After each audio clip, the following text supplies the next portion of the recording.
every year we focus on different subjects, and this year we focus on other ways of working with curatorial and exhibition makings that are more um, non-visible. Um, Tonight we have the pleasure of having Cedric Fauq with us. Thank you for being here. And I will leave the words to Cedric. Thank you. Thank you. Okay. So, I'm not gonna do a full introduction of what I've done. I'm gonna get into it like right away. I was a bit, how to say, intimidated when I saw the list of the people that spoke, that were invited to the curatorial lecture series. And at the same time, I think I wanted to allow myself to do something that was a bit unusual, or, I mean, a bit less safe than what I would usually do when I do such things, which is like explain what I'm trying to do as a curator, the types of artists I'm working with, and how, and coming back to projects that have already happened. This time I'm gonna talk about something that hasn't happened. So it's gonna be a bit of an experiment, and I guess it's also to allow for discussion afterwards. As you can hear, I'm French, so sometimes when I say stuff, people don't get it in English. So don't hesitate to like raise your hand or like ask me to repeat if necessary. It's totally fine. But just to give a bit of a background, I'm now working at CAPC, a contemporary art museum in Bordeaux, in the southwest of France. That's quite new. I've started there in September. Before that, I was working at Palais de Tokyo for a very short period of time, and for a year and a few months. And before that, I was working at Nottingham Contemporary, which is an art center in the Midlands in the UK. So things escalated quite quickly for me. It went very, very fast. I guess I had like the urge to make things happen, and the ambition. And now I'm questioning a lot of things around the role that I have in the art world, as we call it. Having more and more power, you would say, being invited to lots of juries, being invited to lots of things to decide, but deciding on a lot of things, having to decide on a lot of things, which is always which is to me like something I've started to, I guess, question during the lockdowns. Yeah, as I was like moving from Nottingham Contemporary to Palais de Tokyo, basically. And that power not being questioned or like not being challenged.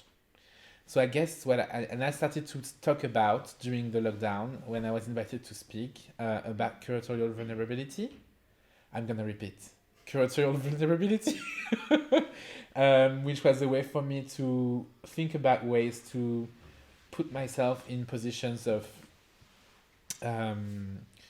yeah, to try to undo that power that I can have in my relationships with artists, with the people that see the exhibitions that I curate, people that work with me within institutions, my colleagues first and foremost. It's not easy at all. And I think there is a lot more work to do, but this is like what I'm gonna try to do today is kind of a way to enable that curatorial vulnerability to happen, because not everything is fixed, not everything is like certain, not everything is. Some things might seem shaky or unclear or not firmed yet, but that's why I'm doing it. To also actually, I think one of the strengths of this idea of curatorial vulnerability is that it enables for a more porous way for me to work as a curator, and often there is like first step of like feeling, I don't know, like a bit, yeah, unsure about the things I'm doing, but that it gives me like new ideas and often allows me to go to a next step in terms of the thinking behind projects. Um, so I was talking about CAPC, and just before talking about Barba Papa, which is the show I'm going to focus on, which is an exhibition that's going to happen in November this year. Um, just going back to like the 4 projects that have happened already at CAPC that I curated, or one that hasn't happened yet, and one that's currently happening, and one that's gonna happen in June. But this to give like a bit of the range of things the range of strategies I'm using as a curator. So this is this was as soon as I arrived, I had to open 2 shows in November last year. So I had 2 months to curate. I mean, I had known from April, from the moment I had the job, that I had those spaces to work with, but I was not yet in the space. I only started in September, so I had like essentially 2 months to work on those exhibitions. One was a solo exhibition by Olu Ogunnaike, who is a British artist, and the whole experiment was to think about the place where we were as a museum, which is like a, well, I'm not going to say now. I'll speak about it later. And also gather people around this table. Sorry, can you repeat the last 2 sentences? Yes. Good. Thank you for saying. I was saying that the aim of the invitation, or the why I invited Olu, who is an artist I have been working with for like a few years now, 4 years, was to think about the building where the museum is housed, Located, yeah. and to gather the people that work in the building, to put them together as a kind of gesture of like welcome. I mean. As a way to kind of launch the things I was gonna do. The I mean, history before it was a museum. yes, Yes. exactly. I'll speak about it later in depth. But if you're interested in this project, because there is a lot of layers, there's gonna be a publication that's gonna be released soon. But basically, yeah, this table was used as a table for. We had lunch with the whole team before the opening of the show. And then the prints that were in the exhibitions, that were in the exhibition that you cannot see now, you have to look for them, or I can send, were prints of images that were taken during that lunch, not of the people but more of the interactions, and they were printed on steel plates, mirrored steel plates, with the powder that was collected from the sanding of the beams of the space. Do you follow? Mm-hmm. Yes. Okay, cool. So there was like a lot of like conceptual groundings to the project, and it was kind of a cold looking show, while having like in its essence lots of warmth, I would say, and this idea of togetherness. And on the other side, in the other galleries, I invented. It was a much more baroque, extravagant exhibition that was called the Moonfish Club, le Club du Poisson Lune.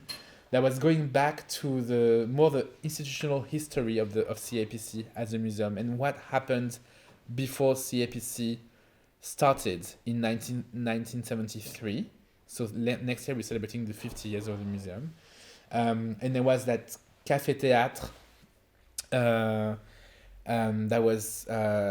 that existed in 1964, that was set up by Jean-Louis Froment, who is the founder of the museum, which was mixing poetry, exhibitions, performances, but there was no, as when I started to like research that space, there was no traces, no archives, nothing just a few sentences online of people that had been to the Café Théâtre, and that was the trigger for me to kind of invent what the Moonfish Club could be today. And I was interested in putting that Moonfish Club that was, for me, the proto CAPC back into the belly of the museum. And so this one was a group show with like lots of different artists, with like a third of the artists having studied in Bordeaux or operating, being based in Bordeaux.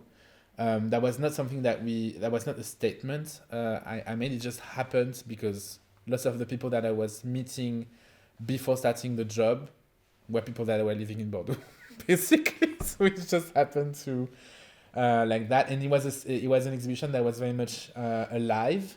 There was a library that was activated several times, and this stage was also a stage for several performances that took place throughout the show. They just closed. I mean, they closed like 2 months ago. I'm still digesting everything that happened, but I think it was a really interesting kind of way to set the tones with an S because the shows were so different. At the same time, people kind of understood the way I was gonna deal with the history of the museum, not being too serious / purist about the whole thing, and actually quite playful. The thing that is happening right now, and that's in my head at the very moment, actually, as I'm speaking to you, is a festival of performances that we just launched last week called l'Académie des Mutantes, the Mutant Academy, which is a new program. I call it like a never-ending festival because the idea is that it doesn't have like a fixed temporality, and it can happen at any moment in time and in any type of space of the museum. But it's a way for us to kind of make legible the performance, music, literature, and video strand of the program. So we launched with Lucas Hoffman, a performer based in Prague, an artist based in Prague, that started from the very entrance of the museum, and then like for 2 hours, it was a long performance, but it didn't feel like 2 hours, throughout the different spaces of the museum, also outside of it actually, with 5 other performers, which was quite intense. And we have events every Friday and Saturday. So if you happen to come to Bordeaux tomorrow or Saturday, you're more than welcome to join us. And this is like the project. This is a project that's happening in June. So we have a terrace on top of the museum, and we have works by Richard Long installed in situ. They were made for the museum. So it's kind of like they're kind of like staples of the museum. When you Google CAPC, you find like those images like come up first. But as you can see, I mean, I don't know, that Richard Long is not. This work is not meant to be this color. It's meant to be white. So when I arrived, I was faced with the dilemma of what to do with this work, which had already been restored before, but it's a very long process. So I decided to like get it out for some time, and to replace that intervention, to invite Abba Zahedi, who is an artist who lives in London, to intervene in the terrace. And so he's like proposing quite an interesting intervention that's both like referencing the absence of the Richard Long and the wait for it to return. So this is a bus stop to wait for the Richard Long to come back. And it's actually like anchored in a lot of in a very specific text by Jean-Paul Sartre on the social the social dynamics in bus stops, and it's also, instead of the work, paint a loading bar actually. Um, that's gonna signify the absence of the work as well, and it's like the fact that it's currently loading. I mean, I'm just gonna say it because I love how he says it, but when we started to think about the work, and I got chills when he said that, he was talking about the way Marcel Duchamp said that everything can be art, and that Richard Long said that art can be anywhere, and he said art can be, art is loading everywhere, basically. And so I think that this idea is very beautiful. It's actually an intervention that's gonna go much further than just this area, because the idea is that now every time there is a work in a museum that's being like taken out of, that's like not on display for like restoration and stuff, instead of saying this work is currently being restored, we put the loading bar. I love it, so good. And so that's, I'm getting to the main space. That's the main space of CAPC. Which, as I was saying, is going to celebrate its 50 years next year, and a lot of important exhibitions. I mean, a lot of great exhibitions happened there throughout those 50 years.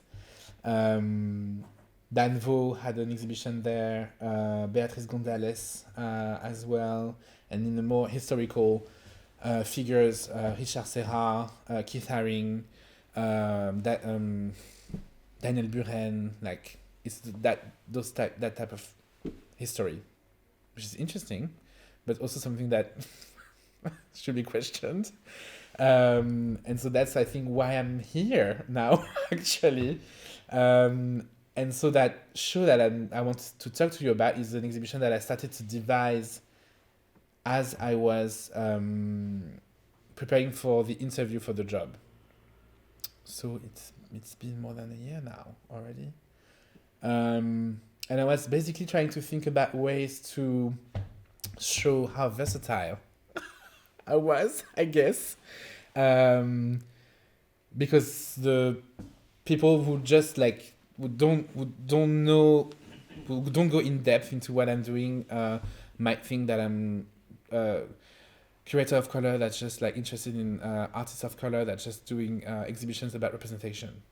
Well, that's not entirely true. So what I wanted to do with the interview and the project that I was gonna put forward and submit for the interview, what was a range of different ways to tackle certain issues. And so that's why I'm getting to like what kind of space this is, or this was. So the place where the museum exists today, where we were operating from, was a warehouse for colonial goods. It was built like in the early 19th century, so quite late in the whole history of the slave trade, the idea was that it was just like that place where we were storing sugar, coffee beans, chocolate, pigments, and other things that were mostly coming from the Caribbean. That's an image that dates back from the early 20th century. So that's not the original state of it, but it still gives an idea, I guess, of like how what the space was used for, meaning not for people. At the very in its essence, and obviously the fact that this history is present in the space was for me the incentive to think about a lot of different things. So Olu Ogunaike, the sending of the beams, was directly a way to collect the crumbs of that history, basically. And in the projects that I devised for the interview, there was one project that was very much in your face in relation to that history, and then there was that other one, Barba Papa, which is French for cotton candy. It's not the cartoon, although I like the fact that people think it's also the cartoon.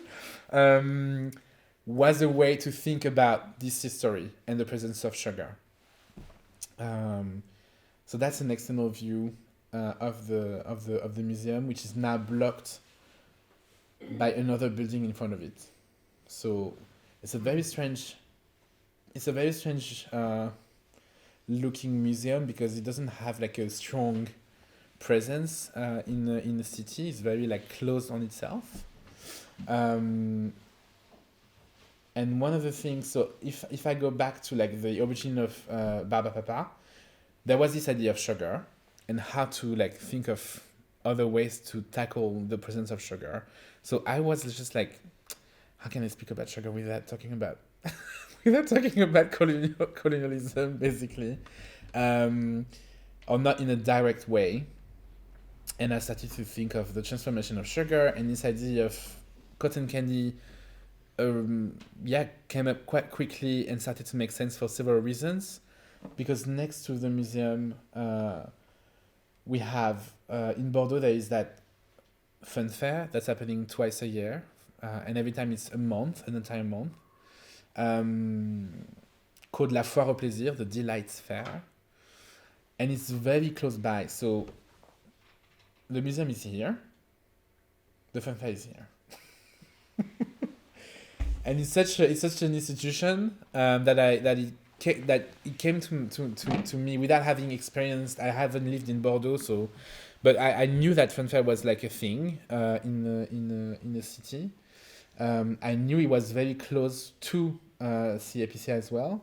What I didn't know was actually that from the terrace you can see the top of some of the attractions, and also hear the fun fair, which is very interesting for me, in terms of that kind of distanced experience that you can have of the fun fair from the museum. And the other argument that I also used during my interview to say this is the project that needs to happen is the fact that Nicolas Deschamps, who is the engineer that devised the museum, its architecture, was inspired by Caravansérail, the architecture of Caravansérail, which is vernacular to the Middle East mostly, and which are basically those kind of open air parkings, which to me was interesting in relation to thinking about CAPC as like a public space where you would have vehicles just inserting themselves in the architecture. And so all of those three things, well, that's a plan of the fun fair, which is interesting to look at because one of the things that I've started to think about very quickly was the kind of relationship between the fun fair and the temporary exhibition.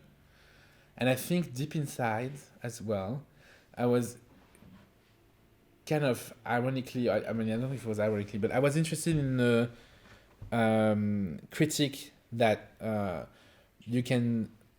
lot of people make of big art events and Palais de Tokyo as well as an amusement park. It's often something that I've heard like, oh yeah, it's not an art center anymore, it's just an amusement park. Wrong. It's a fun fair. So, if you want to be precise about the critique, because I guess for me, I quickly made that distinction between amusement park and fun fair. I was interested in the temporary occupation of public space. I was interested in the ephemerality, in the fact that it was not something that was not there all the time, that it was something that people could go through for free, in opposition to the amusement park where you have to pay to just get in. And so the ability to have a certain experience of the fun fair, even though you're just in the alleyways and not doing the attractions. All of this was very, very interesting to me. And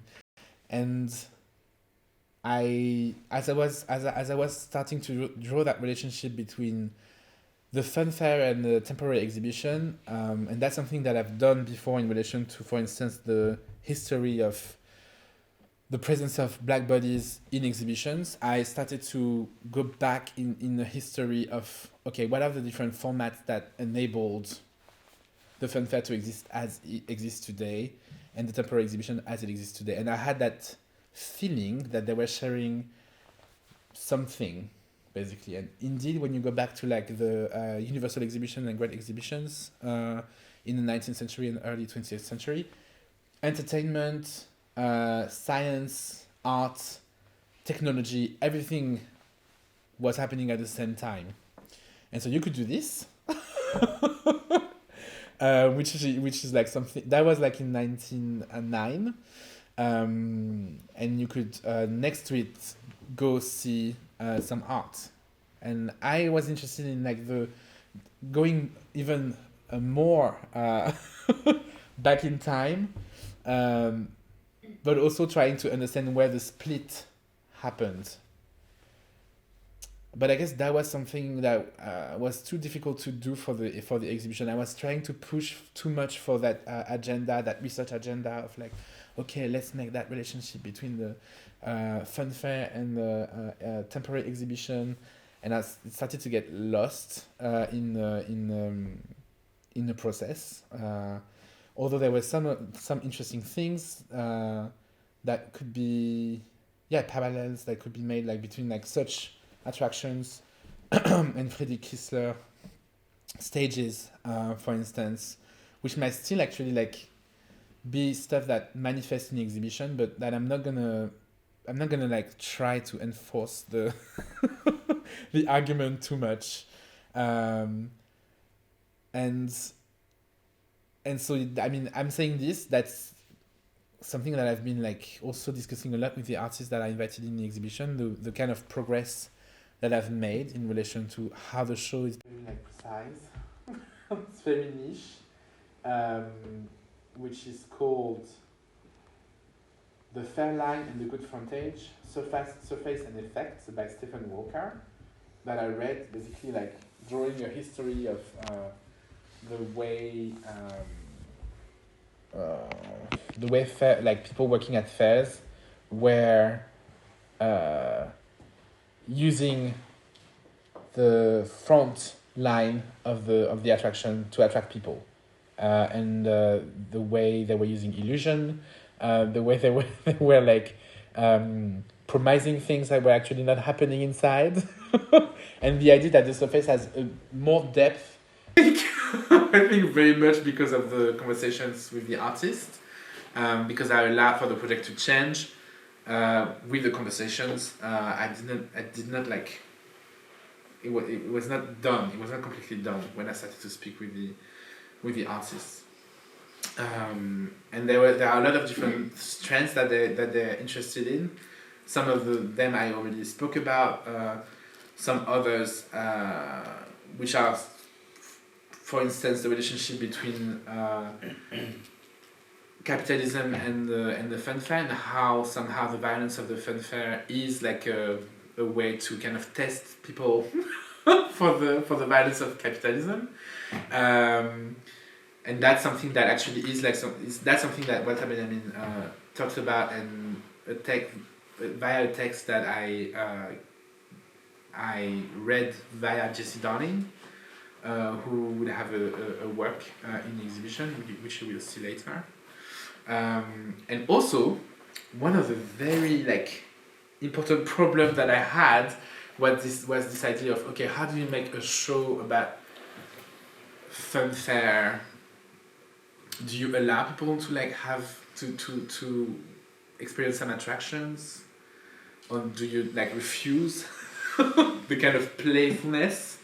And I this bit of text is very interesting to me. It's because I think it's a critique that you're probably going to be able to make of the exhibition. The bourgeoisie always prefer to experience popular art at second hand, in museums, art galleries, and the pages of coffee table books. That way, you run no risk of actually having any fun. At the fair, you play games with vertigo, the quaking attractions of gravity, which makes us want to plunge when we see an abyss, falling, spinning, the systematic derangement of all the senses, and no harm done. all in fun. And that made me, I mean, that made me think a lot about like, should we have some cast and horror stuff and people like go crazy in like slides and carousels and stuff. But no, I decided it was not going to be the case. And I was interested in actually like the distance that you could have with those attractions. Probably because myself, I'm scared of them, and so I was traumatized as a kid.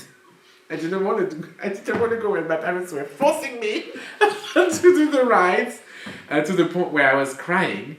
But also because obviously like the perspective I'm taking is also like how do artists look at the fanfare, and what do they do out of this? It's not about recreating the fanfare. And one thing that was very important for me in that process was the rereading of Marcel Duchamp's Great Glass, Le Grand Verre, which is also known as La mariée mise à nu par ce célibataire même, which I never understood, this title. I was always like, what the fuck is this title? Why? And I don't know how it happens. I mean, I was looking at, to be like frankly transparent, like one of the things that I do when I research on a specific topic, specifically when I'm not like, I mean, I'm not a specialist of anything, so it's like it's always Googling a name of the artist plus a word that's related to the project. So I did a lot of Google search, like a lot of different historical figures, fanfare or fairground or attractions, and at some point I found out that Marcel Duchamp was inspired by a specific attraction at a fanfare to make this work, which not a lot of people know. Because obviously it gives a totally different reading of the work. And actually the title La mariée mise à nu par ce célibataire même is basically the process of the game. So La mariée, it's the how would you translate this? The wed, I don't know. The bride? The bride, yes, stripped by its, yeah, exactly. And basically the game is a game where you have like a bride figure all dressed up, and the people have to like throw balls at the figure to undress her, basically. And that's the title of the work. I mean, it all makes sense now. I mean, why it's called like that. And so we're in the process of like finding out if we're going to be able to include a reproduction, but authentified reproduction of the work in the show. Fingers crossed. But that's also like kind of now like it became very quickly like an anchor point for the exhibition. But then I was talking about all these kind of like arguments and like the political agenda that I was trying to enforce into the exhibition, and there is one specific book that's very, very like precise. It's very niche, which is called The Fair Line and the Good Frontage, Surface and Effects by Stephen Walker, that I read basically like drawing a history of the way like people working at fairs were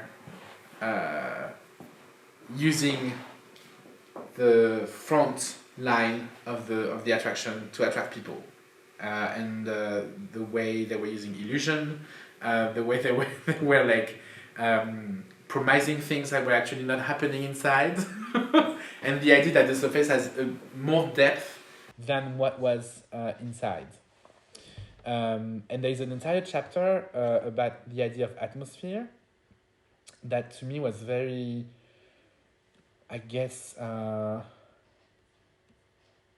that struck a chord in relation to like what I wanted to do with the show, basically.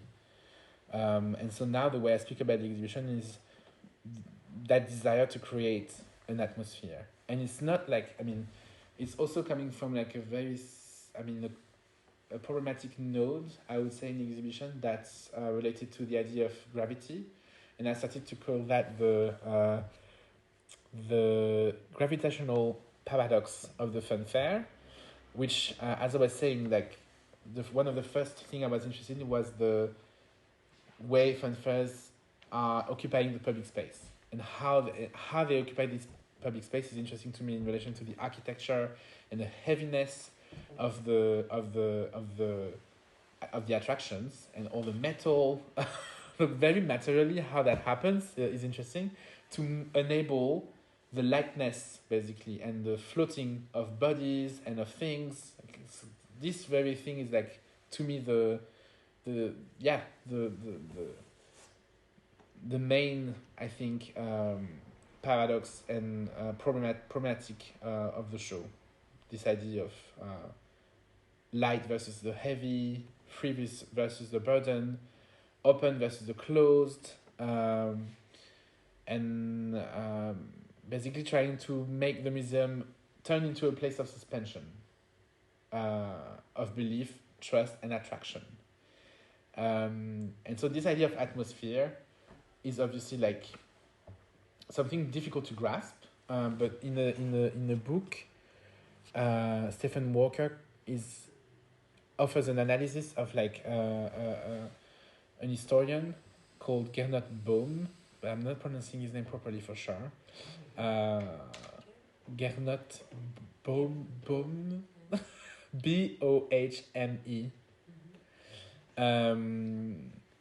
And I'm gonna read a bit of that text. The creation of an atmosphere through the character of materials can indeed be called magic. What is magic? Conjuring, telekinesis, the triggering of effects through signs. Magic is puzzling. It is incomprehensible. Most remarkable and incomprehensible of all is how this effect can be had through mere appearance, through materiality without material. That's one of the things. That's one of the main things I'm focusing on here with the show. The effect is deep and subcutaneous, as a rule, even unconscious. Only afterwards, when we already feel a certain way in a space, when the atmospheric effect of the materials had already completed, bewitched us, do we perhaps try, irritated, to identify its origin. This is what is eerie and dangerous. The same is true for the social character of materials. And so a lot of the artists that are invited to the show, and a lot of the artists of the works that are selected for the show, are selected because of the very material that they use. And so that there is people that are working with air, specifically, with steel, with electricity, and this idea of electricity is like one of the anchor points of the exhibition as well, or the origin of the electricity and the appearance of electricity in the public space, and oil as well. I mean, it's going to be a very sensual exhibition, I could say. I hope it will be. And I guess one of the very difficult things that I'm always trying to do is like to create layers in terms of how people can experience an exhibition. So it's not like, because I always think of, I mean, I hate when people say about my exhibitions that don't understand, or that it's like too intellectual, or blah blah blah. But I also like when people say, "Oh, it's deep." So it's like it's a thing I'm trying to always like find of like, okay, how to make this like layering happen, of like give at the same time a very like easy experience, and at the same time like a lot of ways to get deeper. And so it's also like, for me, this idea of atmosphere is also linked to the idea of study. That's like or I'm interested in the way Fred Moten and Stefano Harney speak about the study, the never-ending study specifically.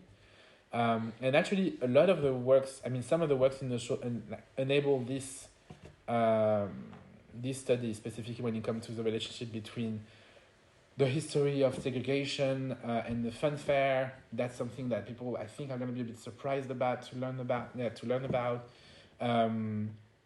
Obviously, because there is like the whole presence of like freaks in fun fairs. There is also history of like queer subjects that is related to the fun fair. So behind the veneer of the Barba Papa, of the cotton candy, there's actually a lot to talk about, and that's I guess what one of the things I'm why the title of the talk is curating as cotton candy.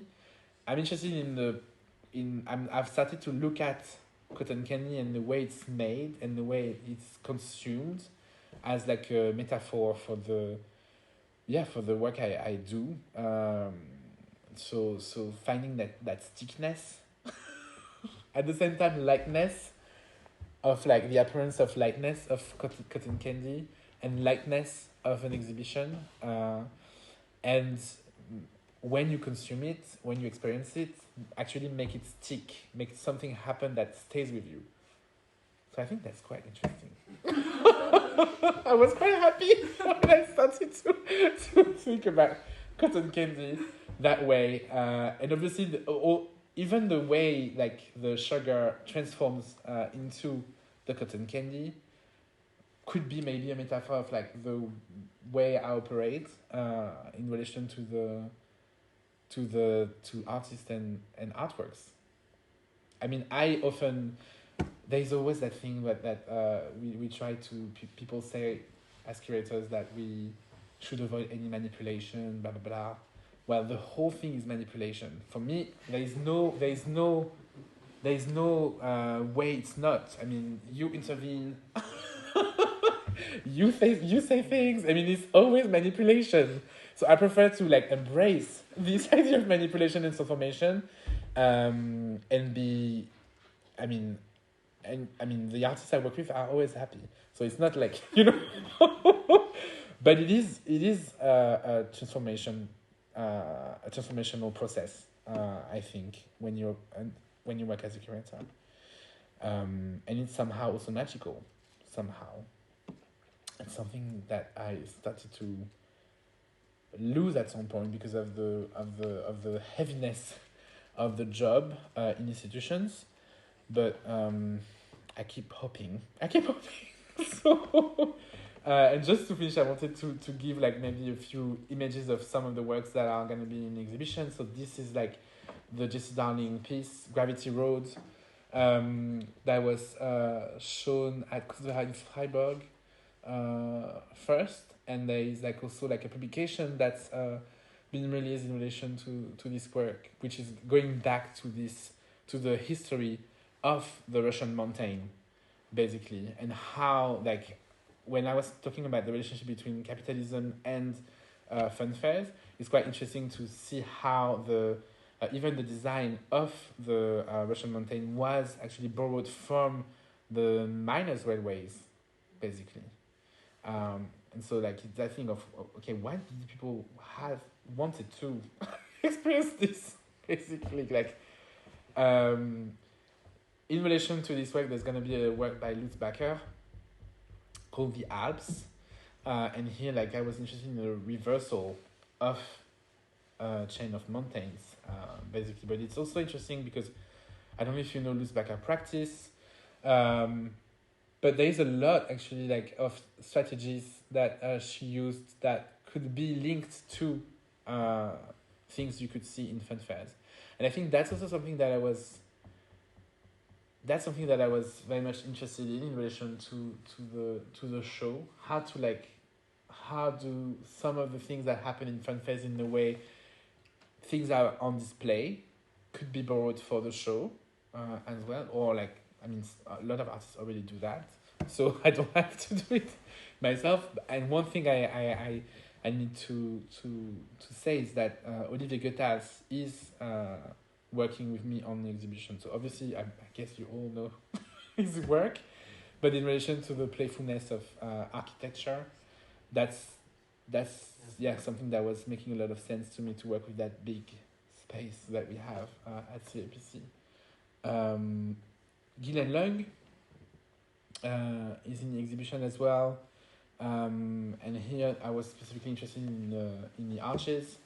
And also, I think one of the things that I'm interested in with several people like Casper Bosmans as well, for instance, is the way some artists work with conceptual practices that could come across as games as well. So, like here, like Guylaine Lung is an artist that works with like what she calls scores.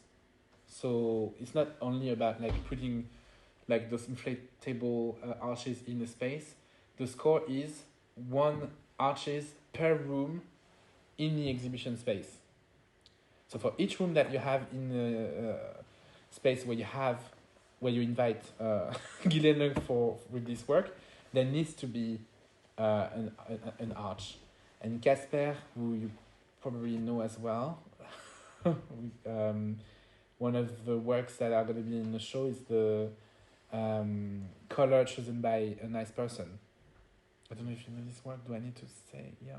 But basically, like, it's like that delegation of the choice of a color to paint the walls of the institution. And the team has to like find or like select that nice person that's going to select the color, which I really like. And that's a work that by a younger artist called Mara Unas, based in Berlin. No, not based in Berlin, Düsseldorf. But that show was in Berlin. That's basically like taking the booth where like fairground people are when they shout. I can't do it in English, I'm gonna do it in French. Allez, allez, allez, encore un petit peu plus. And actually this is also like a booth that it's a standalone work, but it's also activated by a performance where she reads poetry using the voice effects and sound effects that people use at fun fairs. And it's also like there is also that parachute that's falling on the structure, as if the booth was meant to like either like fly or fall, and so obviously you can, I mean, that I think that's quite palpable, but like with the inflatable thing there is also that idea of gravity, this with the way the work is falling as well, and Gravity Road obviously, I mean, yeah, so this the works that I've chosen here all belong to one specific strand of the show, which is like treating about, well, which is like this idea of gravitational paradox. There are many other strands. In total, it's like at the moment 40 artists. So it's yeah, there's a lot. And it's still at the same time there is that process where I'm still adding things or like those layers, but I think I'm also editing down now, so that's why I can't show you too much. Some people then some artists are not, some artists that I think could be in a show today are not in a show, but those ones they are. And I just wanted to finish with a video of a work by Arash Nassiri, which was shown in Berlin last year. We're showing another version he's working on another version for the exhibition at CAPC.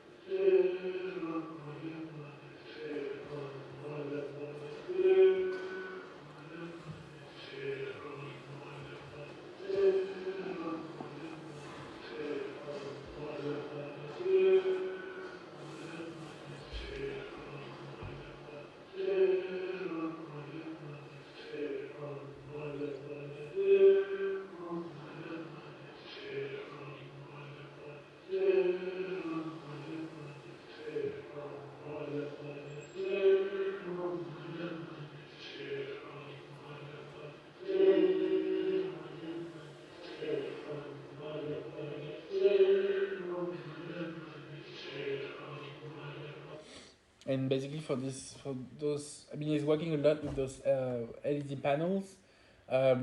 He's a filmmaker. He goes to film like specifically here it was shops with those LED panels in Tehran, in Iran, and then he distorts, enlarge those that imagery that he's taking to then put it back on the LED panels. And this, I mean, the idea of the fanfare was very much present when he created that work, and so for us it's gonna be even more present. But there is that element that kind of, I mean, the voice that goes with the work gives a bit of a sense of what the show is gonna be, because it's not gonna be joyful, or it's gonna be quite melancholic, quite dark actually. But I think that's also a way for me to kind of distanciate myself from the fanfare that will be happening at the same time in Bordeaux, and one of the things that I'm interested in is like people going to the fanfare to then come to CAPC and not have the same experience, and or come to CAPC and then go to the fanfare and have a totally other perception of what the fanfare is, but it's not to do the same thing. There are a lot of other things I would love to talk to you about in terms of the interventions of the artist. Now I'm just gonna say two because okay. I've invited a duo of artists called New Scenario, who maybe you have heard of. They work. They have individual practices. So this is like a very specific thing. They do those like exhibitions that only exist via this documentation, where they put works in like odd context, I would say. And this was in a dinosaur park. Oh, there is one that's very funny. If I find it, so good. It's not a real, but I invited them to basically like devise a show in an environment that would be related to the fanfare. It doesn't have to be a fanfare yet, so we're thinking about like, is it like in a specific attraction, or is it like, and is it during the day or during the evening? I mean, there is a lot of questions that are being asked, and they're gonna be able to invite artists that they want to, and also some artists that are in a show, and then the documentation is gonna exist in the exhibition, in the mezzanines of the space, in the publication, and online.